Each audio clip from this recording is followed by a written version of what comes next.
Hi, it's Melissa coming in doing a reading for the collective. I hope you're all keeping well.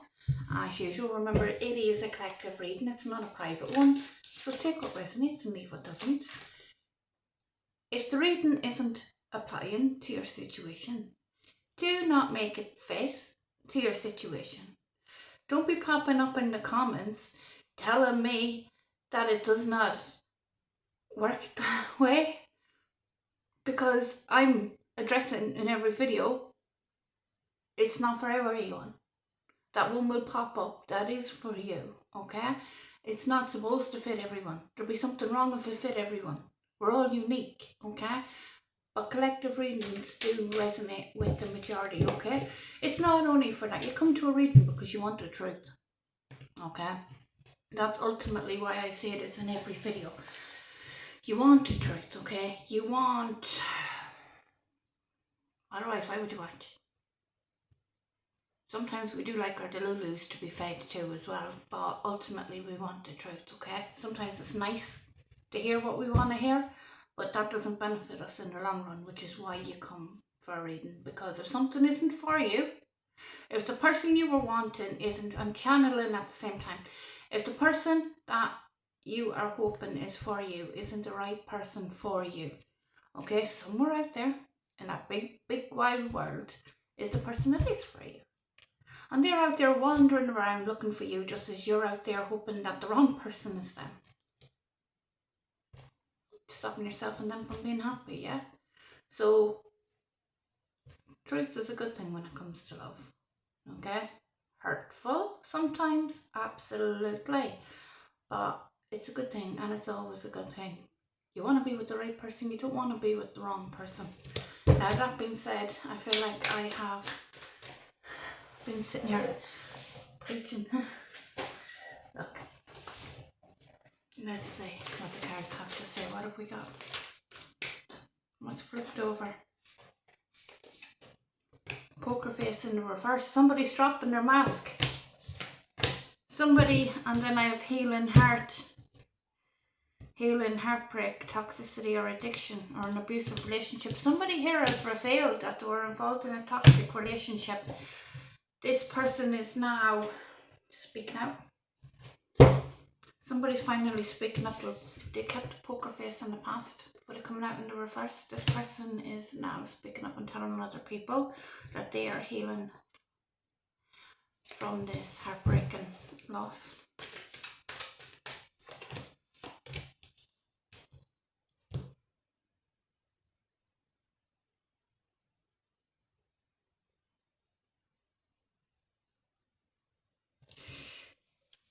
Okay, so we have the dating card here, which talks about getting back out there and dating again. And then we have the picture card, which talks about somebody looking at your pictures. There's somebody here that you already know that's already in your vicinity. And this person is looking at your pictures, wanting to make new memories with you, wanting to date you, okay? Hoping that you will get back out there.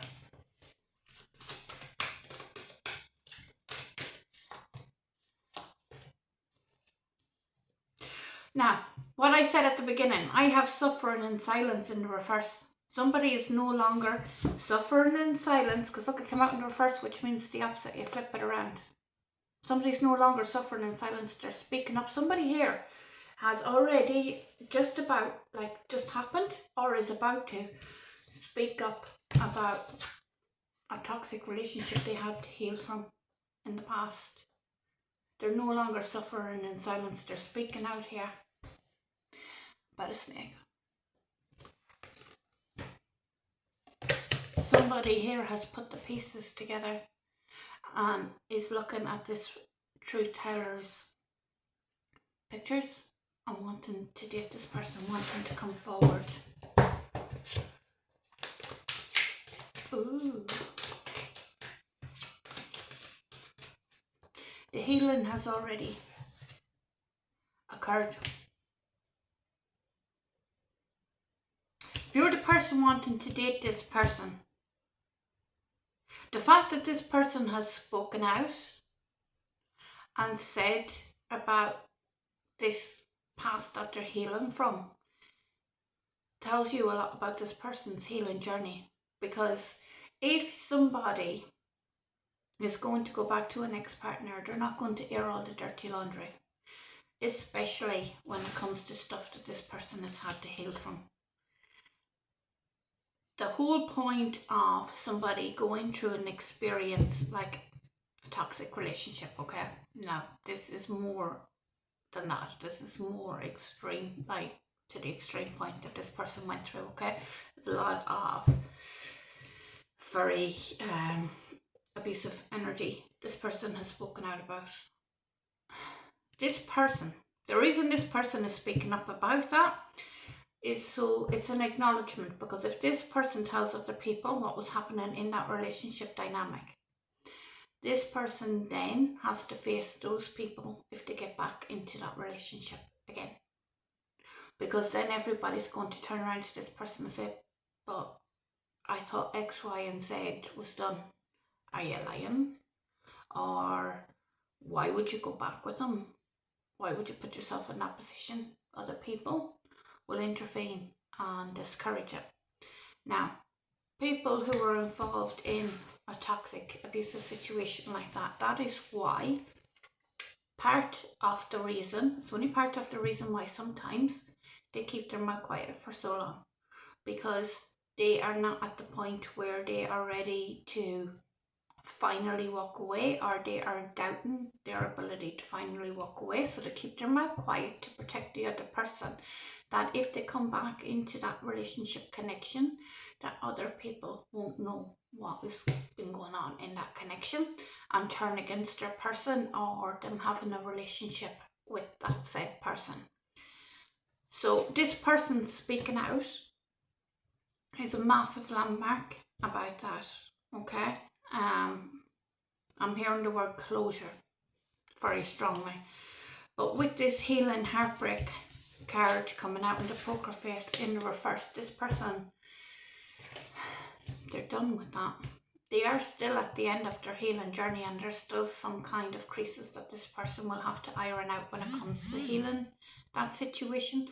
But I'm getting very strongly that this person is towards the end of that healing that cycle, okay? Which is a very good point for moving on, so that this person isn't carrying a lot of traits into the new energy. When you are in a relationship with a toxic person, you can pick up habits of this toxic person, because for so long those traits seem so normal, they become normalized within the connection, that the person has begun to believe that that's normal interaction with other people, and they don't realize it. The longer somebody's away from somebody toxic, the more that they begin to correct these things within themselves, because the mind also protects itself, which is what I'm picking up. So the mind will only release so much information to somebody so that they can cope with the changes they're making as they're making it. So the realizations come in bit by bit by bit as somebody starts to heal one thing and then move on to the next. It's a healing journey, it's a process that somebody works through, okay? So this person, the healing, the majority of the bulk of the healing has already happened here.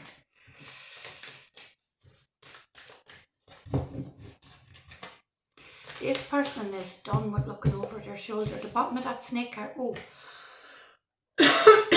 sorry, my throat chakra. So this person really is speaking up about looking over their shoulder, because they're done with suffering in silence. In the reverse, this person's not going to look over their shoulder anymore about this ex-partner.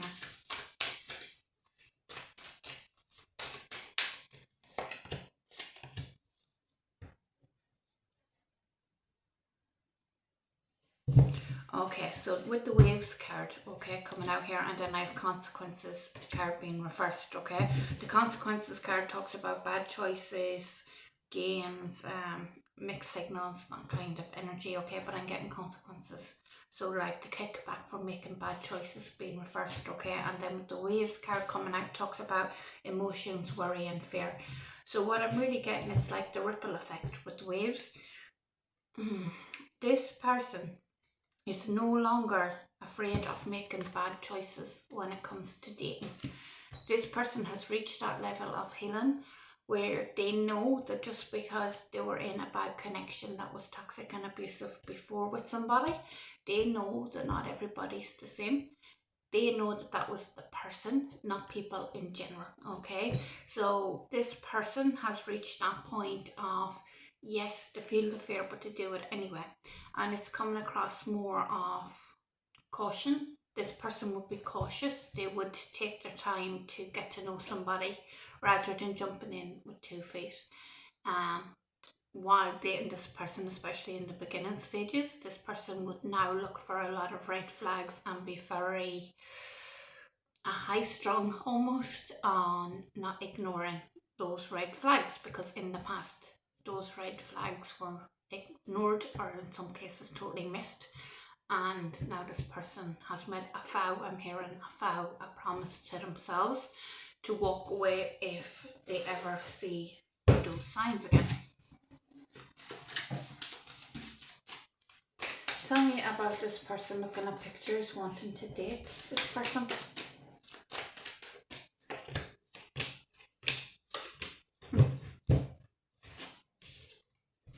Your soulmate. This is a soulmate connection. This new connection is a soulmate connection where somebody here was wearing a mask hiding that they love this person. They weren't speaking up. So this person has been looking at somebody's pictures, wanting to date this person, daydreaming about dating this person, not speaking up about the love that they actually feel for this person. This connection, it's a new connection in the sense of this is not somebody that you have previously been in a relationship with. This is going to be a new dating experience with this person. There is a sense of unconditional love here that this person has, especially with that soulmate card popping up here. Somebody here, this person knows that the other person has needed to take time to heal, to gain their self-sense-worth. Tongue-tied. What? To gain their sense of self-worth and value here, to do that shadow work and work on their self-appreciation. So I'm really getting here that this person is very concerned about coming forward at the moment, because they want to make sure that this other person has taken that time.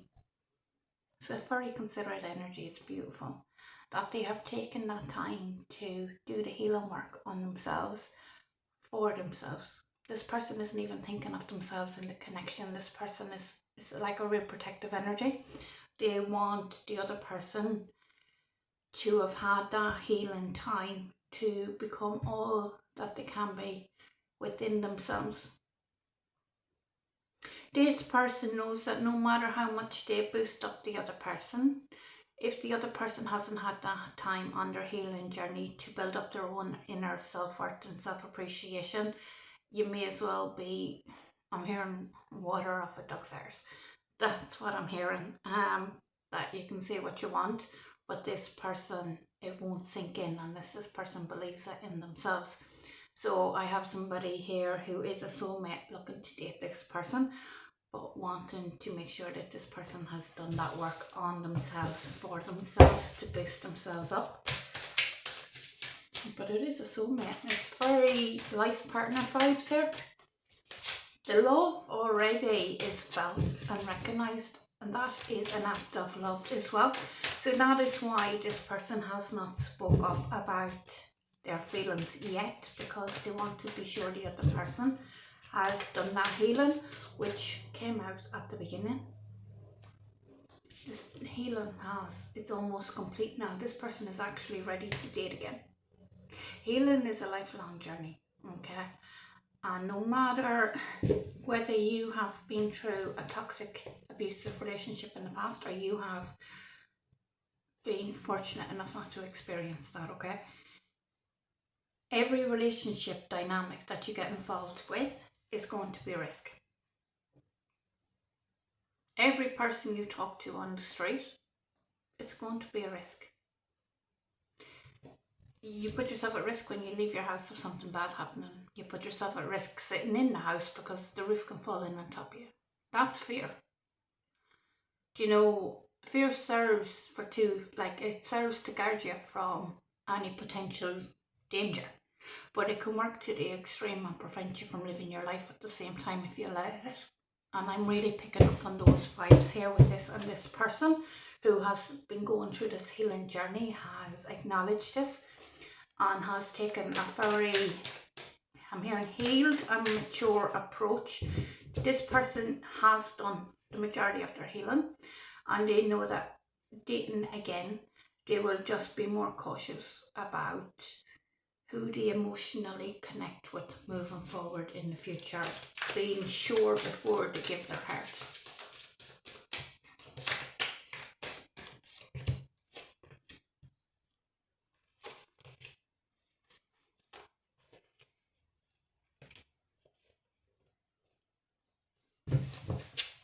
Okay, so this person that has been going through their healing journey, okay, keys on a ring. This person does have a lot of options, which this person, the other person who's interested in them, knows that they have a lot of options here and they're able to see it. Yeah, who's sunglasses.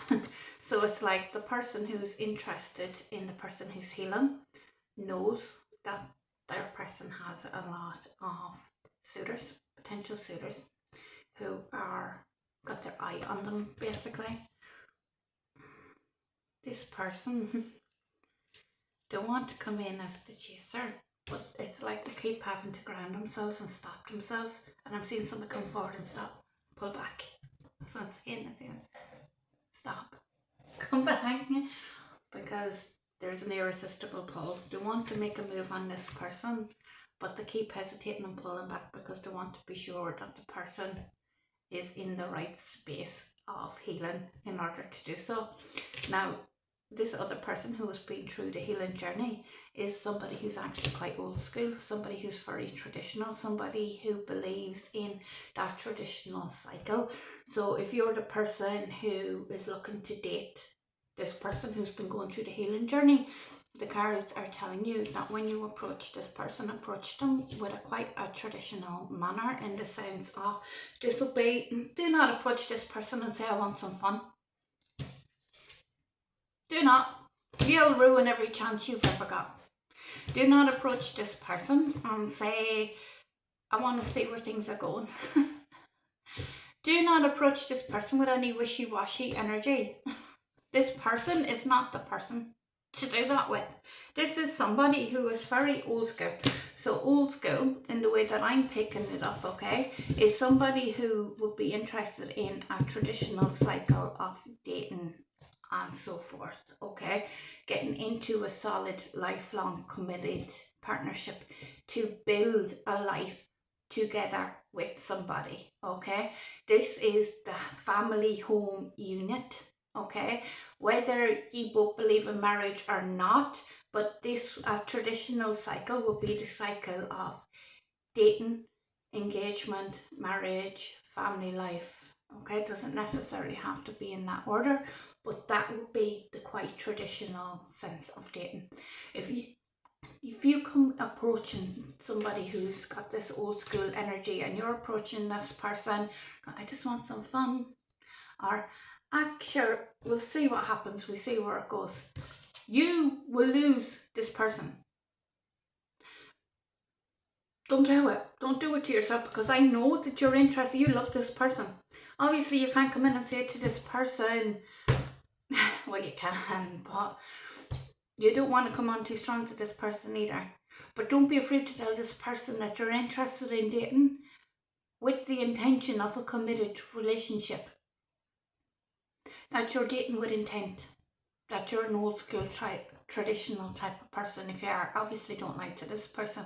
But from what I'm reading in the cards and this energy, you're looking this relationship with this person, a committed, solid, dependable relationship. That you're looking at partner as well to build life with, and you see that in this person. Okay? You need to inform this person of that when you come in, because if you come in the other energy and give this person the attitude that that's not something you're interested in, If this person feels, I'm hearing hesitate, if this person feels any hesitation from you towards a commitment, and this person feels like you are going to sail off into the night, get what you want and sail off into the night, you will lose this person. Because this person has worked on their self-worth and their self-appreciation so much, this person knows what they want. This person, I'm hearing, will not be used by anybody or will not feel used by anybody. And I'm seeing a snizzers, I'm seeing a scissors snipping. Okay, so this person will cut you out dramatically if this person feels that you are using them in an 18 plus adult kind of way. This person will run. That is what I'm hearing. Okay, so obviously every case is individual, but that is what I'm getting from this energy. This person will cut you out. They might entertain it if I'm hearing scratching itch. Okay. They might entertain it in that sense if the mood takes them, but they will not hang around. They will very quickly take you as a grain of salt and move on. There won't be any interest. You will lose this person. The fact that you've even looked at this person in that way will be enough for this person to go, right, I'm keeping my options open. This person also knows that they have other options. This is somebody who is, I'm hearing, very elevated in their confidence, okay? In some ways, this person still struggles with their confidence and their feelings of self-worth, because that is something I'm hearing, believing that they're good enough, okay? So it's, I'm being shown a tennis match in my mind. So when it comes to this person's confidence and self-worth, this person struggles to believe that they are worthy. But because they're aware of those struggles, they actively are more defensive, and they will bat away anything that comes their way that isn't in line with what they should be believing is their self-worth. Okay? Defensive in that way. So it works on both sides. On one side, this person will be bouncing basically between feeling like they're not worthy and then kicking back and go, but I am. That's what I'm getting, but I am. A lot of self-talk going on with this person, because that's part of their inner work. But this person is indeed ready to move on. They are looking for a solid, dependable, committed relationship with somebody. So shoot your shot. I hope that helps. Have a good day, guys.